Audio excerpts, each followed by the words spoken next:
Hi kids, welcome to Building on the Rock. Last week, we covered the death of Absalom in the battle with David's armies versus Absalom's army. But today, we're going to be talking about the aftermath. Now, you may have noticed this little Lego guy here doing a little running pose. And he doesn't exactly look like he's from that era, and he doesn't. But the pose also seems rather strange. Why would he be running? Where is he running to? Well, he's running to go send a message. A message that's very important, and he's very excited to send. And we'll be covering what that message is from 2 Samuel chapter 18, verses 19 through 32, which read, Ahimaaz said to Joab, "Let me run and take the news to the king. Let me tell him that the Lord has saved him from the power of his enemies." Ahimaaz was the son of Zadok. "I don't want you to take the news to the king today," Joab told him. "You can do it some other time, but you must not do it today, because the king's son is dead." Then Joab said to a man from Cush, "Go, tell the king what you have seen." The man bowed down in front of Joab. Then he ran off. Ahimaaz, the son of Zadok, spoke again to Joab. He said, "I don't care what happens to me. Please let me run behind the man from Cush." But Joab replied, "My son, why do you want to go?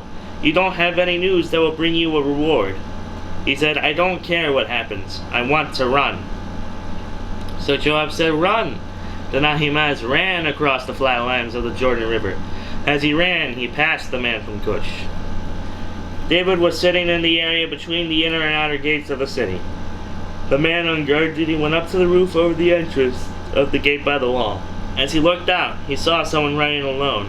He called out to the king and reported it. The king said, "If the runner is alone, he must be bringing good news." The man came closer and closer. Then the man on guard duty saw another man running. He called out to the man who was guarding the gates. He said, "Look, there is another man running alone." The king said, "He must be bringing good news too." The man on guard duty said, "I can see that the first one runs like Ahimaaz, the son of Zadok." "He's a good man," the king said. "He's bringing good news." Then Ahimaaz called out to the king, "Everything's all right." He bowed down in front of the king with his face toward the ground. He said, "You are my king and master. Give praise to the Lord your God. He has handed over to you the men who lifted their hands to kill you." The king asked, "Is the young man Absalom safe?" Ahimaaz answered, "I saw total disorder. I saw it just as Joab was about to send the king's servant and me to you, but I don't know what it was all about." The king said, "Stand over there and wait." So he stepped over to one side and stood there. Then the man from Cush arrived. He said, "You are my king and master. I am bringing you some good news. The Lord has saved you today from those who were trying to kill you." The king asked the man from Cush, "Is the young man Absalom safe?" The man replied, "King David, may your enemies be like that young man. May all those who rise up to harm you be like him." How David responds to that message we'll cover next week, but I want to cover the message itself.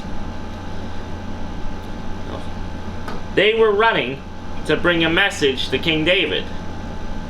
One that King David didn't want to hear. But Absalom wanted to run and give this news. Why did he want to do that? He wasn't getting a reward. He wasn't going to, be given praises and lauded as a hero. It's not like he killed Absalom, or he was even involved in that much of the battle. But he wanted to run because he knew the news was good. Something that needed to be heard. But you see, we have good news too. Good news for all the world. I'm certain you've heard of it. I've made clear what it is. For the gospel is called the good news. Now we may not receive a reward, at least not in this life, for spreading that good news. In fact, it can be dangerous. But Ahimaaz knew he was sending good news, even if the person who was hearing it didn't want to. Even like the world may not want to hear it, for it requires change, and it's terrifying to realize that we are not the end-all be-all, that there are beings more powerful than us, who control everything, and yet still love us. But we run to tell the good news. We have to. For if good news is not shared, it is not news at all. We cannot spread something that no one will hear. How can it be news if no one knows about it?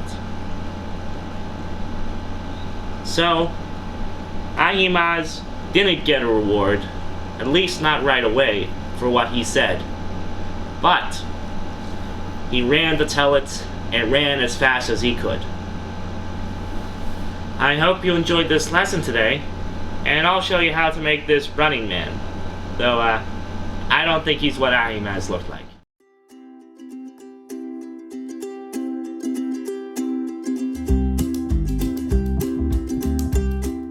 Today, we're gonna be building this little Running Man here.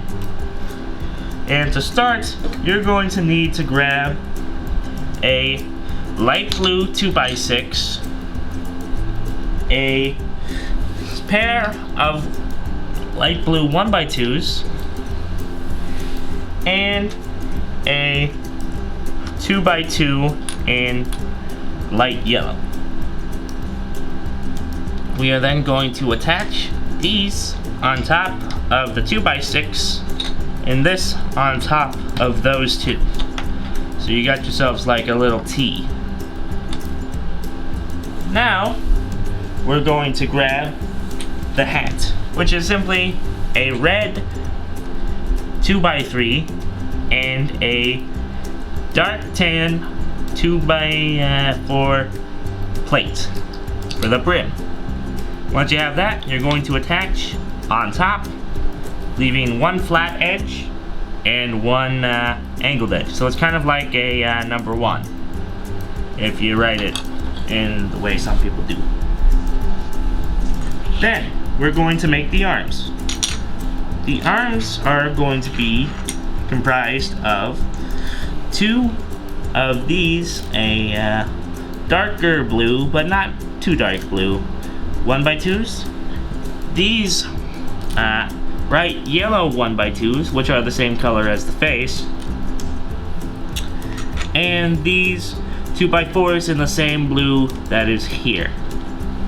You attach one of these on the bottom, one of these on the top,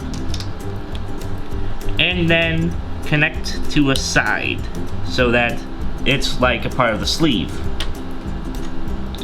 And the same over here, just in the inverse, so that you've got 2 sleeves. One pointing upwards, one pointing downwards.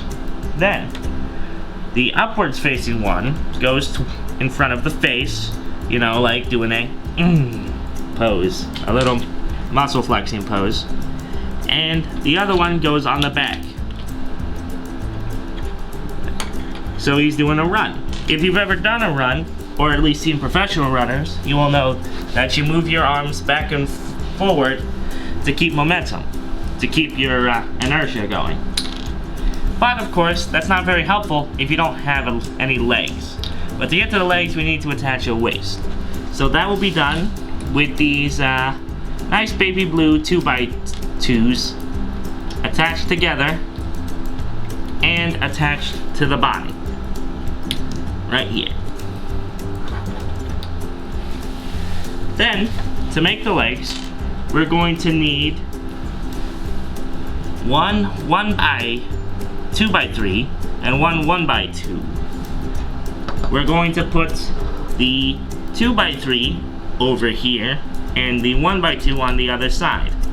Now, of course, this isn't the full legs because we need to grab the other 3 2x3s in the same dark blue, jean blue, really.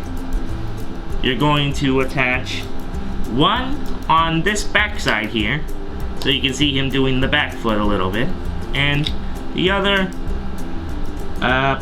front. So now you've got yourself a offset base, but it's going to be continued through the usage of another 2x3 on this back side here. Now, this doesn't really look too much like he's running, which is why we need to attach the feet, which will be 2 more of these same head pieces of the bright yellow in 2x2, and one to the front, one to the back. So it looks like his back leg is extending forward, and his front leg is curling upwards, like you would in a run. And you can put them like this, or you can grab some clear pieces and attach them to the bottom, like this. Well, I hope you enjoyed this lesson today, and I'll see you next week.